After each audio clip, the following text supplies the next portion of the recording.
Hello students, once again welcome in the e-learning series.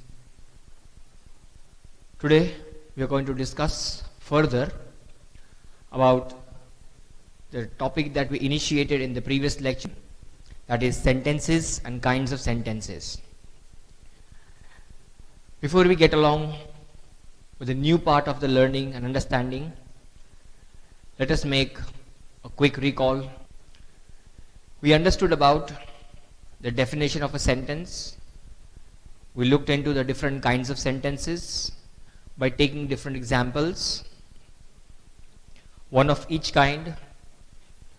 We acknowledged ourselves with the understanding of kinds of sentences, that is exclamatory sentence, sentences which make a command, make a statement, a request, statements that give us an idea about asking questions as interrogative sentences. We looked into one example of almost each type. Along with that, we refreshed our understanding about the rules while writing sentences, which is very important. Children generally make mistake. A sentence always begins with a capital letter and usually ends with one of the following punctuations, what you call as full stop, or in English is also called period. We use a question mark to end an interrogative sentence, an exclamation mark for an exclamation or an exclamatory sentence. For a command or a request too, a period or a full stop is used. In the same way, we also took an understanding about symbolizing or putting symbol against each sentences with different initials or symbols, like S for a statement, Q for a question, E for an exclamation mark, C for a command, R for a request. As I said in the earlier lecture too, a command and a request falls in the category of imperative sentences. We also understood about polite questions, that is a request which is an imperative sentence can be transformed or changed into a polite question by asking or by using auxiliary verbs, modal auxiliary verbs like will, can, could, etc. We also learnt about the exclamations, that is an exclamatory sentence or an exclamation transforming usually can be transformed into a statement type of a sentence. We looked into a few examples in the last lecture. Along with that, we learnt about how to use the introductory word what and what a in order to make an exclamatory sentence, one with regards to singular and the other one with regards to plural and uncountables. What a is used with singular nouns, whereas the word what is used with plural and uncountables to make exclamations or exclamatory sentences. Well, we looked into a lot of examples based on that, yes, in the last lecture. Today, we are going to put our hands and work with the continuation of kinds of sentences in which we will see and understand how to use negative sentences or how to write negative sentences in two different ways. A note about negative sentences, an important thing to learn, and how to create negative questions in kinds of sentences. Thereafter, we will be doing a couple of exercises based on all that we learned in the previous lecture and current lecture. So let's continue with a new topic, that is a negative sentence can be written in two different ways. Let's see a few examples which will help us to understand this topic. So in kinds of sentences, let's start with the formation of negative sentences. How can we write negative sentences in two different ways?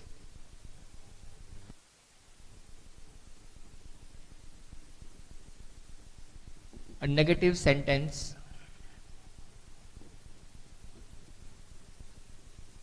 can be written in two different ways.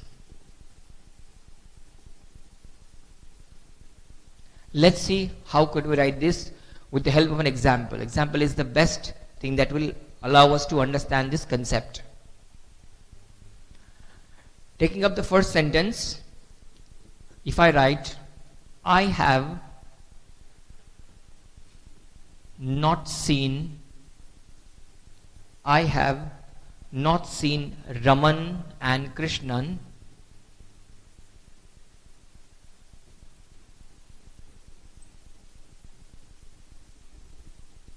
it is very clear that I am denying, I am saying no, that I have not seen Raman and Krishnan. It is a clear negative sentence saying no.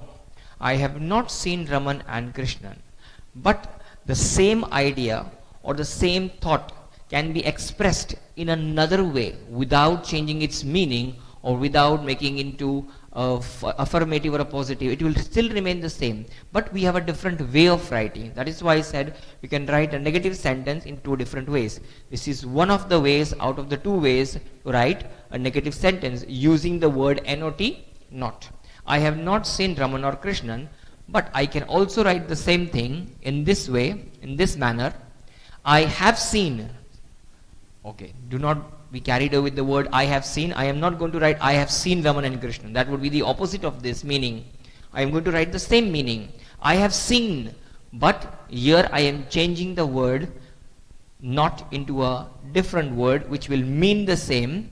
I have seen, where I am saying in the positive sense first, but now comes the negative part. I have seen neither Raman nor Krishnan. So, I have used the word neither nor in order to express the negativity that was already in the previous way of writing, where both mean the same. Both the sentences express the same negative idea that I have not seen. I have not seen Raman and Krishnan. I have seen neither Raman nor Krishnan. So in order to write these sentences, you need to understand about the format of this. That is, here you are directly writing the negative word first, and in the second one you are writing the affirmative, then using the negative word in order to mean the same. So I have seen what? Neither Raman nor Krishnan. Okay, so this is a direct way of saying. This is the indirect way of saying the same thought or the same idea. Let's take one more example to make our point very clear.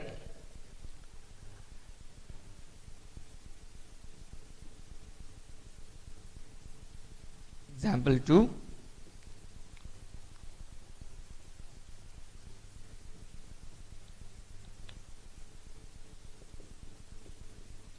The second example, I am writing she cannot read or write. I am making a choice. She cannot read or write. So this is a negative sentence saying that someone is unable to read or write. She cannot read or write. But the same thing can be written in a different way by using the word neither and nor again, and the meaning remains the same. It doesn't change. So a negative sentence can be expressed in two different ways. She can. What am I going to do? She can. I am changing the word cannot into can by expressing as if she can do it. Okay, the model also, she can read, but till here you may find the sentence positive. But further going, I am using now the negative word. She can read. She can neither read. I will be using the word neither before it. She can neither read. She can neither read. She can neither read nor write. So here you see the word neither nor, when it is included in she can, where it is positive, now it becomes negative. So she cannot read or write, it means unable to read, write, and she can neither read or write means the same. There is no change in its meaning that we are trying to express. Let's take a few more examples.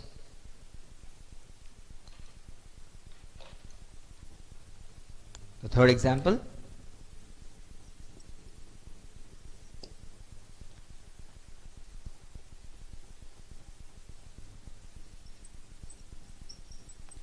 She will not eat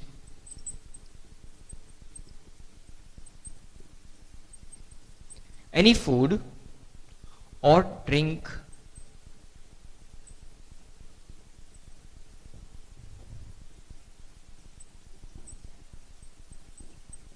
any water.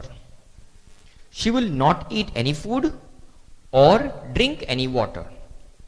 The same sentence which can be written in a different way but means the same. Let's see how. I will write over here for the answer.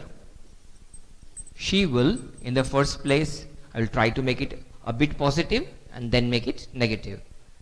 By removing the word not, she will eat.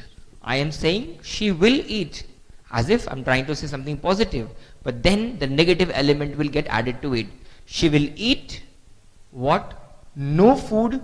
So I am using the word no in order to make it negative. She will eat no food. She will eat no food, and as we had the word to join over here,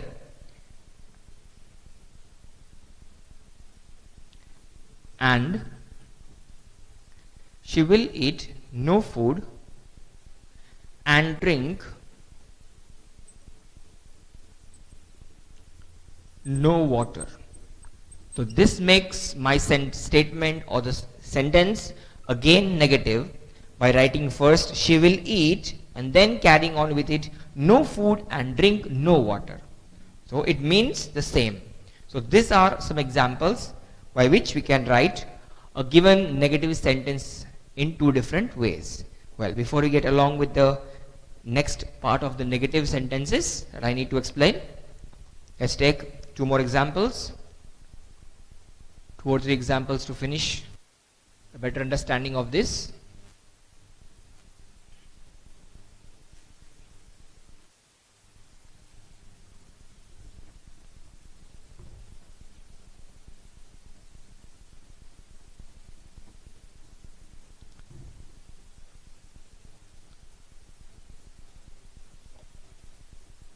The next one,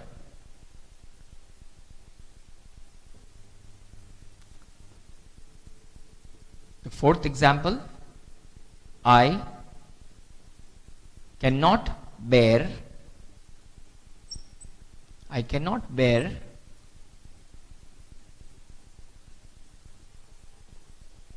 this pain.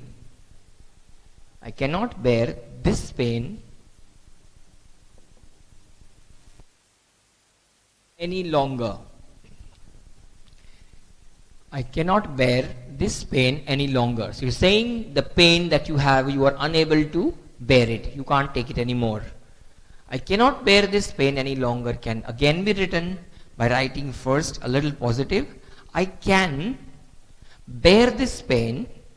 I can bear this pain. But then you will add the negative element to it, the negative understanding. I can bear this pain no longer. So again you use the word no in order to make it negative. I can bear this pain but no longer. So here we are able to write the two negative sentences in two different ways.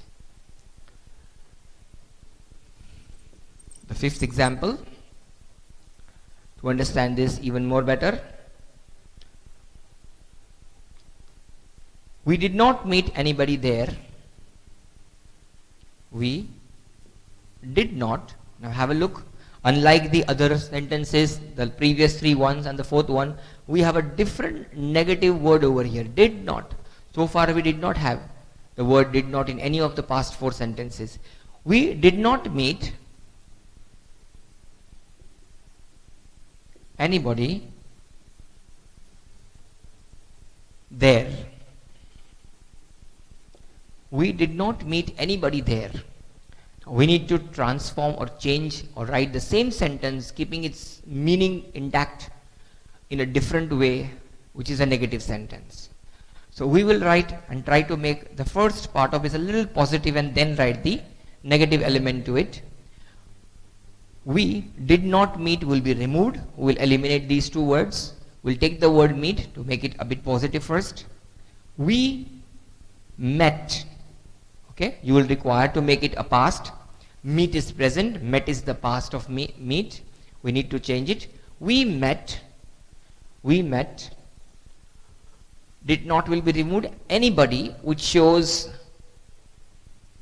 someone or some person over there. So we did not meet. So here we are writing we met because we are taking a positive note over here. Therefore this has to become negative now. We met nobody there. Anybody, just the opposite of that, nobody. We met, but whom did we meet? Nobody there.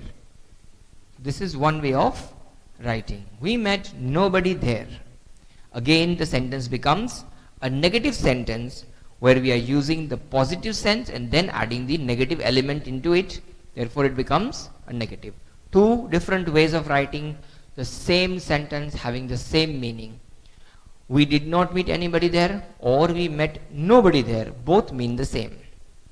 Well, let's take the last example before we can proceed with the next part of our learning.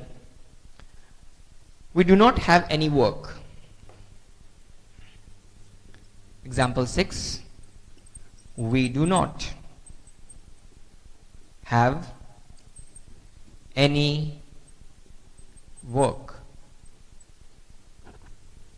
We want to write the negative of this in a different way. So we will write the positive part first. We have. But we are putting the element of negativity over here. We have no work. We have no work. Then the word over here. We do not have any work. This do has to be utilized. We have no work to do. We are using an infinitive over here, to do. So we have no work to do means we do not have any work to do. Both mean the same. Just the pattern of writing, the way of writing is different. That is what we learned with the help of these 6 examples. A negative sentence can be written in 2 different ways. A negative sentence can be written in 2 different ways. Let's proceed with an important note or something that is important for you to note down in a negative sentence. A negative sentence uses only one negative word inside it or negative thing. For example, there are 2 negatives inside the same sentence and it tends to become a positive. Let's see how. It's an important integral part of this learning. Let's see the examples.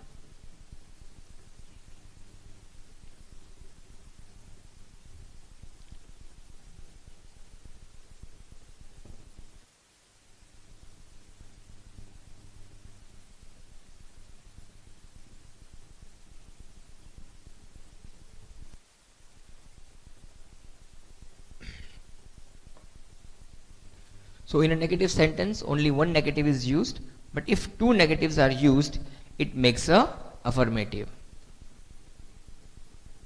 Only one negative is used to make a negative sentence.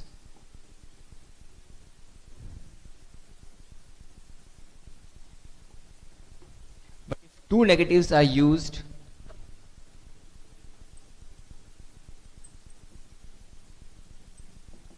or 2 negatives make an affirmative sentence. It changes into the positive sense. Let's see an example. If this is written, he is unable to do his work. He is unable to do his work. It carries a negative one. Not able to do the work. He is unable. The word unable gives us a clear idea about a negative sentence. It is a negative. But if we also use not over here, then it transforms into like this. He is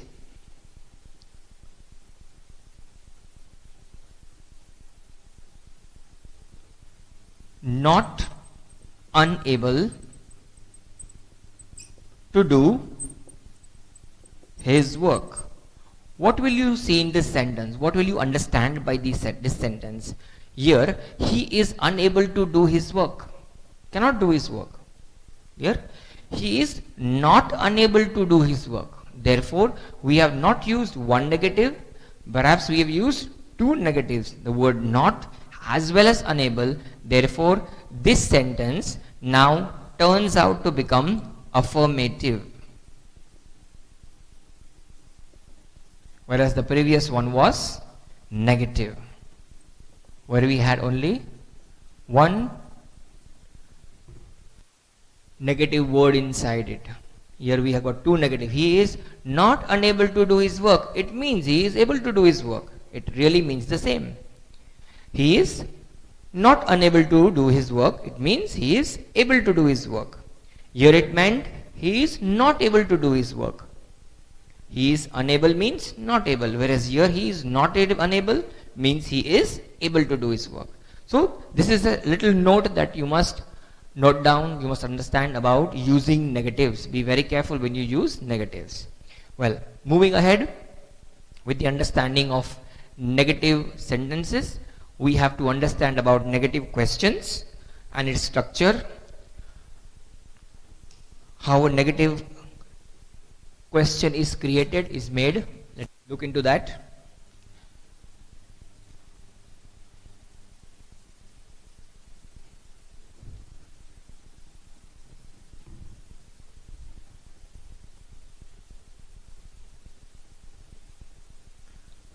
So we are going to learn about the structure of a negative question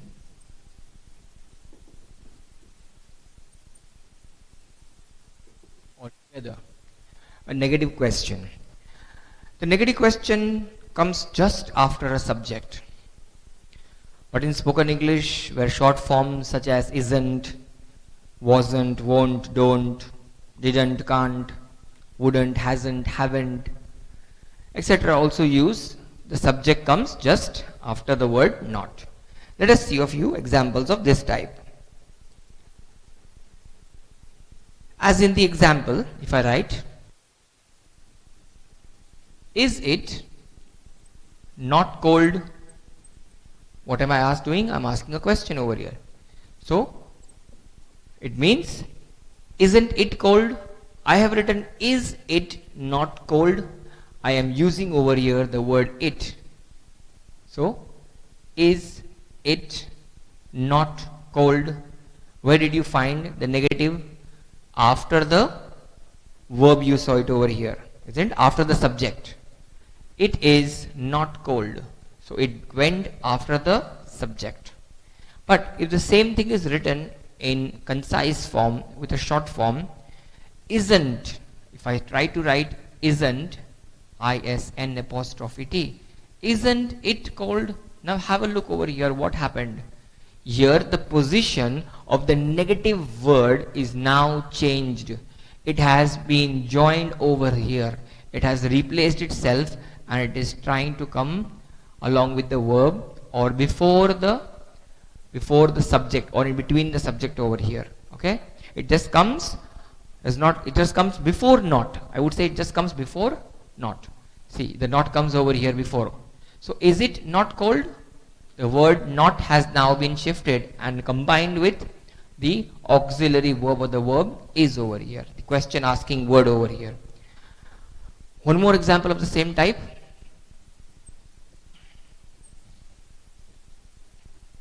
Will you not attend the meeting?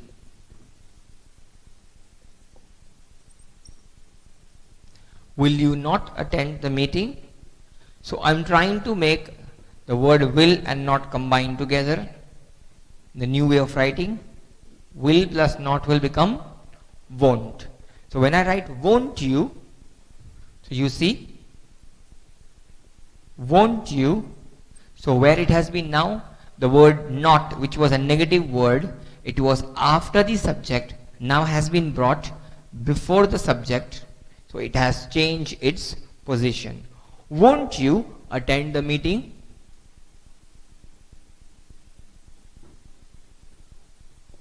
So in this way, the position of the negative word not has been now changed. That is what we're going to learn in this section.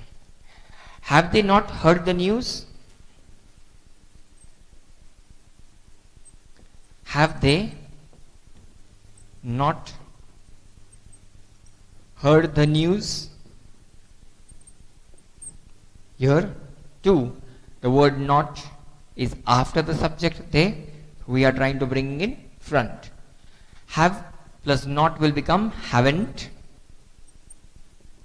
Haven't they heard the news? So this is how the negative word changes its position and comes before the subject. A negative question expects the usual answer yes. So when I say is it not cold, I mean to say that the answer should be yes, it is cold. I mean that it is cold. When I'm trying to ask a question, isn't it cold or is it not cold, I generally mean to answer or ask a question because it is cold, therefore I am just asking this question, isn't it cold, is it not cold? So when you're talking or conversating or communicating with someone with regards to the cold weather, and if this question is asked, is it not cold, what is exactly you mean to say or you mean to ask it? That is it not cold? Because it is cold. So your answer is generally expected to be yes. Yes, it is cold. But in answering such a question, you must say what you think. So your answer may be yes or no. Not always it has to be yes. But our expectation is generally yes when we ask such a question. Okay, going along with this, let's do a few exercises, a few things that we learned in the previous lecture as well as in this lecture, so that we can have a better understanding of both the lectures together.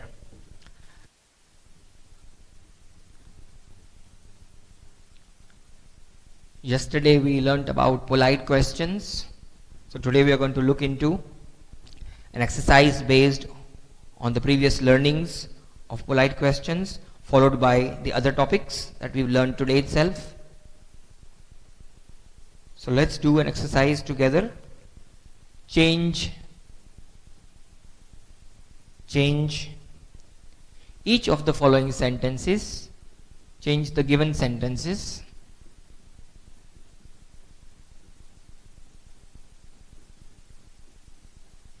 into polite questions.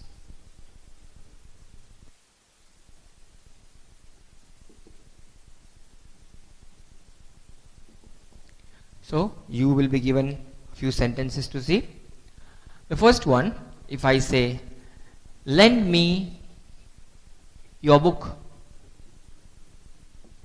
this would either be a request or perhaps a command. Lend me your book. If I want to ask the same thing in a very polite manner and want to know whether I will be getting it or not, whether I will be given the book or not, so I will be saying, will you please lend me your book? I need to add a modal auxiliary verb over here. Will you please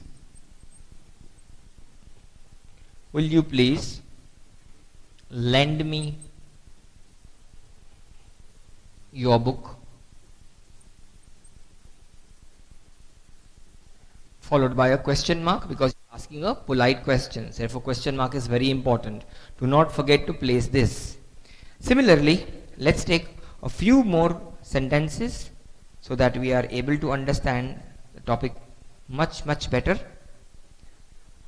The second one, I have something to say Here, a simple sentence, I have something to say. So, if you want to ask a polite question, how will you use? You will have to use a word which asks a polite question by saying, in this manner, I have something to say. May I, you're asking, seeking permission, okay? Or please may I say something? I have something to say. You have something to say. So you're asking in a polite manner, may I say something? This is how it transforms into a polite question.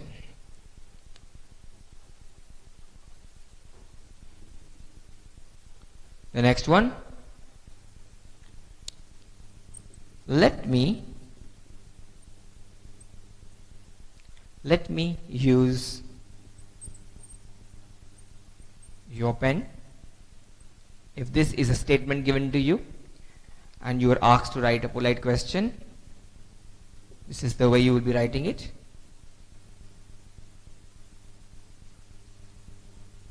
Please let me, okay, you're asking a question.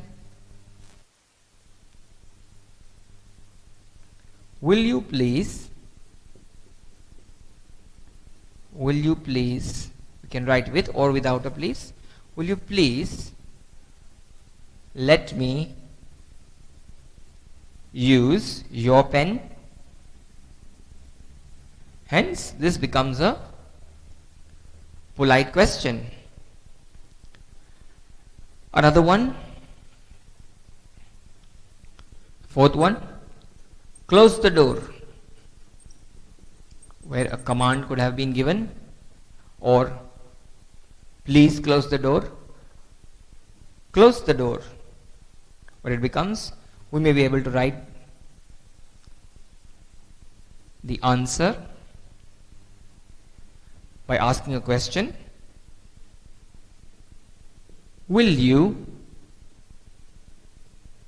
please close the door?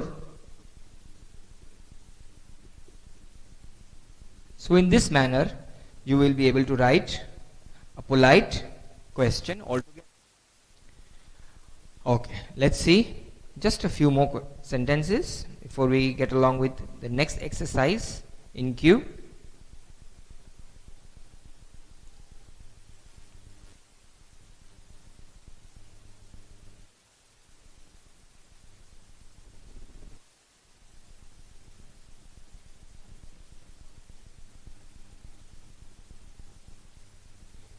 The next one, number 5, have some more coffee.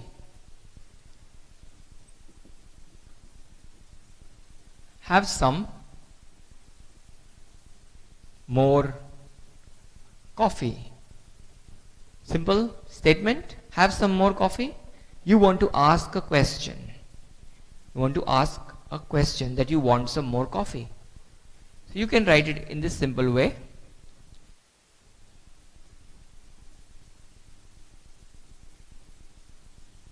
Someone offering you some more coffee.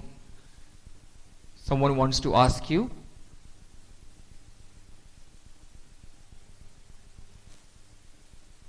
will you have some more coffee? A polite question by putting a question mark in the end. So will you have some more coffee? This is a polite question. The next one, number 6.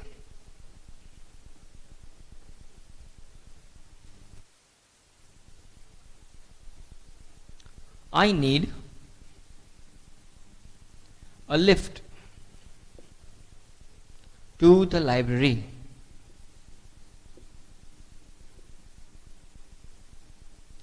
What will you say? How will you ask this? In a very polite form.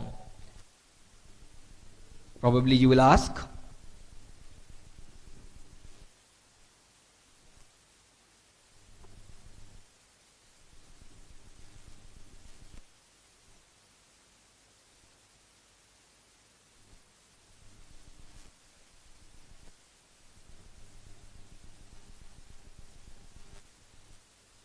Will you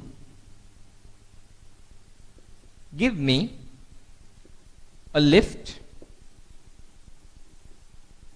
to the library? Asking a polite question in this format, where you'll have to add a few more words. Will you give me a lift? Because the subject is not mentioned. I need a lift to the library is a situation. Will you give me a lift to the library? You're asking someone in a very polite manner. So you'll have to add the subject into it, whom you are talking to. The next one, number 7. Help me lift this box.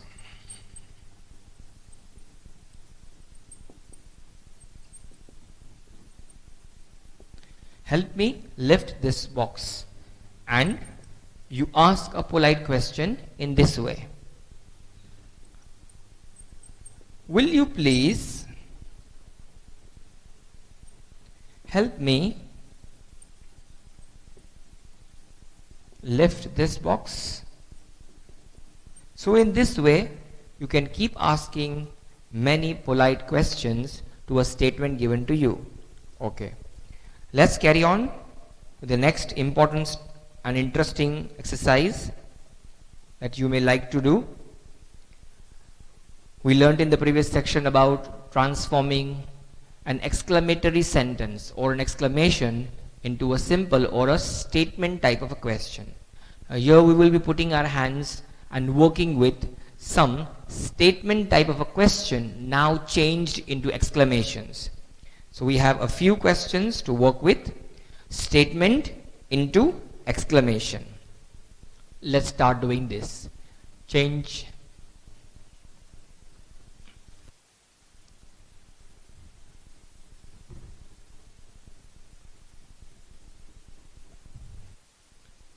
the sentences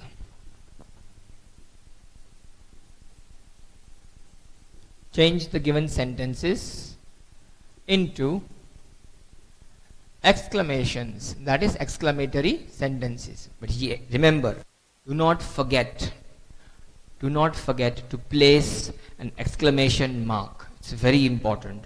Without an exclamation mark, it is not considered an exclamatory sentence. So that is very important for one to remember. The first one, it is very kind of you to come so soon. It is very kind of you to come so soon. So you can see it is a statement type of a sentence. It is very kind of you to come so soon. We want to transform it, change it into an exclamation, an exclamatory sentence, where we will be able to show some kind of a feeling inside it, some kind of what you call exaggeration, can't say exaggeration, but some kind of feeling inside it. That is a sudden strong feeling, a feeling of happiness or whatever is suitable. It is very kind. So you are expressing a kindness, a feeling of excitement over here. You are very grateful to the person that he has come so soon. So it is very kind of you to come so soon. Now when you transform this into an exclamatory sentence, we'll have to choose some word, a specific word, which is how or what. Now how or what is to be chosen very, very wisely. When you are looking for, or when you're working for something which is related to a subject. Okay, so you say how kind. But when you're talking about something in the predicate part or in the object part, we take the word what. Keep this in mind. So it is very kind of you to come so soon. Whom are we saying it is very kind? You're talking about someone? You. So it is very kind of you to come so soon. So you see, the word you is given to us in the predicate part over here, which is the object or the person or the noun. So we are talking about this you. Therefore, we will take how. The common problem students face is when to choose how and how to use the word what. So when you're talking about something in the predicate part, make use of the word how. How kind of you, how kind of you to come so soon. Someone has arrived soon and you're very happy about it. Okay, you are very grateful to the person. So of expression, a feeling has been expressed over there. Remember to put the exclamation mark, to transform it into an exclamatory sentence. Okay, let's see the second one. The child is very naughty. The child is very naughty today. A simple statement. It is to be transformed into an exclamatory sentence. Now, the child is very naughty today. Now, what are you talking about? You're talking about the naughtiness of the child. So, the naughtiness or the word naughty has been given predicate part. Therefore, we are describing an object which the boy or the child possesses. Therefore, when you're talking about something in the predicate part, just I explained, we'll be using the word how. Therefore, our sentence to make it into exclamatory will start with how naughty, using the quality of the child, how naughty the child is today. And then closing it with an exclamation mark, becoming an exclamatory sentence. How naughty the child is today. Let's look into the third one. She has a very pretty daughter. She has a very pretty daughter. Okay? So here we are talking about she has a very pretty daughter. What a pretty daughter she has. We're talking about someone who is having a pretty daughter. So here we're talking about the person she. So we will be using the word what and not how. We will not be saying how pretty daughter she is. No, that will be wrong. So here we are focusing on the word she, which is the subject part of the sentence. Hence, the appropriate word which will be used to transform this into an exclamatory sentence would be what. What a pretty daughter she has. She has. So, be very careful when you choose how and what. It depends what you are describing. If you are describing the part or the object part, then it will be how. If the subject part, then it will be what.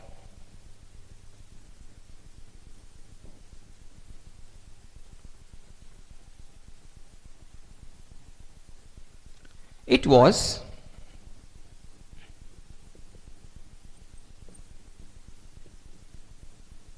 a terrible accident. Yes, what are we going to use over here? How or what? Naturally, we'll be using what, describing the accident. What a terrible accident it was. So, describing what a terrible accident it was. Using the word it was, we are closing it over there by putting an exclamation mark. What a terrible accident it was. So in this way, we've understood about how to use the word what and how. Let's take just one or two examples before we get along with the next one.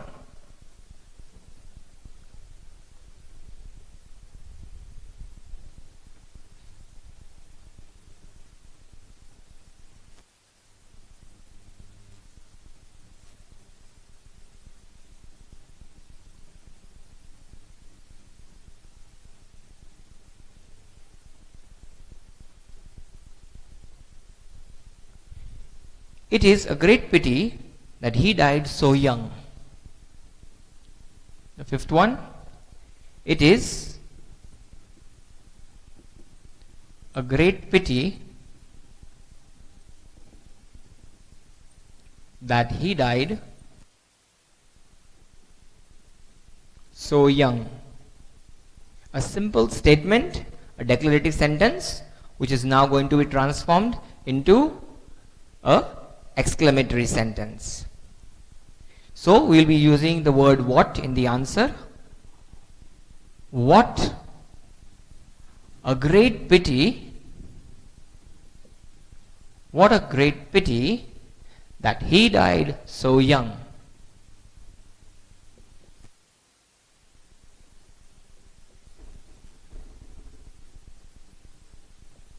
And the exclamation mark. I hope with the help of these 5 sentences you must have learned about the transformation of a statement into an exclamation. We learned quite some new things in this.